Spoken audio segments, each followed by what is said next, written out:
Tahun 1967, momen penting dalam sejarah bangsa Indonesia dan hidup seorang jenderal bernama Soeharto.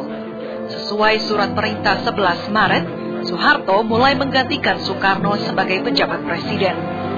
Setahun kemudian, bulan Maret 1968, ia disahkan sebagai Presiden kedua Republik Indonesia oleh Majelis Permusyawaratan Rakyat Sementara.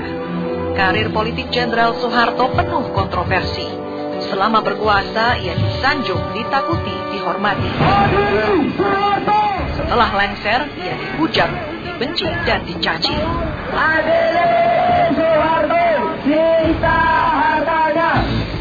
Namun terlepas dari perasaan atau emosi, sejarahlah yang paling jujur berbicara akan sosok tokoh yang paling lama memimpin negeri ini. Berbeda dengan kepemimpinan Bung Karno yang penuh konfrontasi dan ketidakstabilan, Pak Harto mengusung era baru, visi yang ia namakan Orde Baru. Segera setelah menjabat, Presiden Soeharto langsung membenahi kekacauan ekonomi yang ditinggalkan Presiden Soekarno. Untuk membereskannya, ia berpaling pada tim ekonom didikan Barat.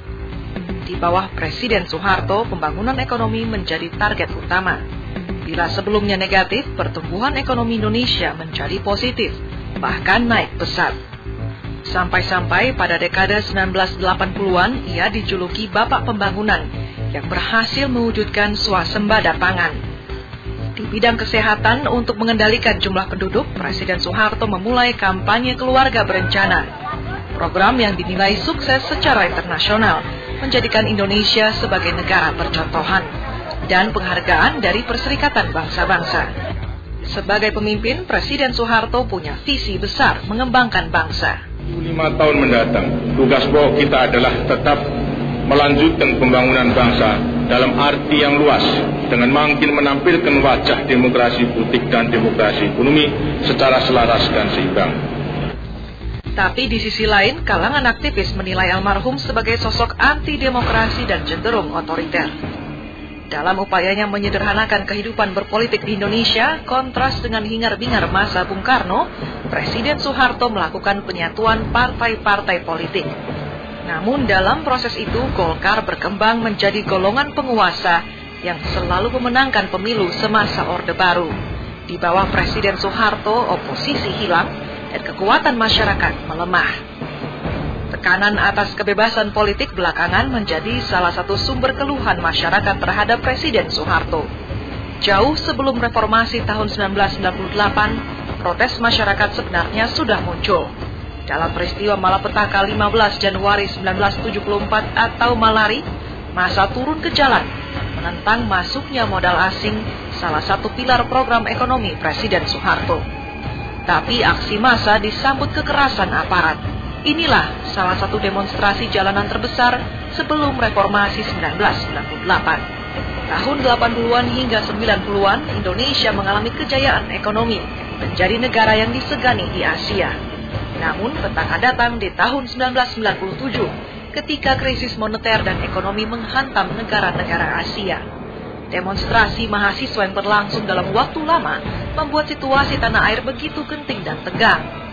Posisi Presiden Soeharto semakin terpojok ketika orang-orang kepercayaannya justru berbalik arah, mendukung mahasiswa dan meninggalkan Presiden.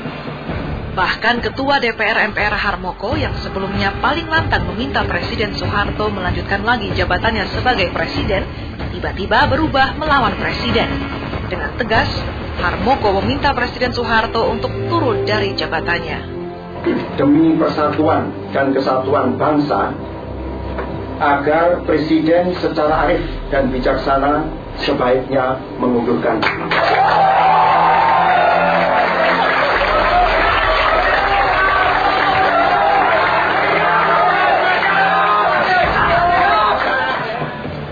Sebuah keputusan yang tidak terduga. Presiden Soeharto akhirnya memutuskan mengundurkan diri.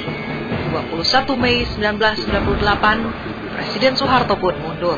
Dan setelah dengan sungguh-sungguh memperhatikan pandangan pimpinan Dewan Perwakilan Rakyat dan pimpinan fraksi-fraksi yang ada di dalamnya, saya memutuskan untuk menyatakan berhenti dari jabatan saya sebagai Presiden Republik Indonesia terhitung sejak saya bacakan pernyataan ini pada hari ini, Kamis 21 Mei 1998. Dari saat itu hingga kini, Indonesia memasuki babak baru bernama reformasi.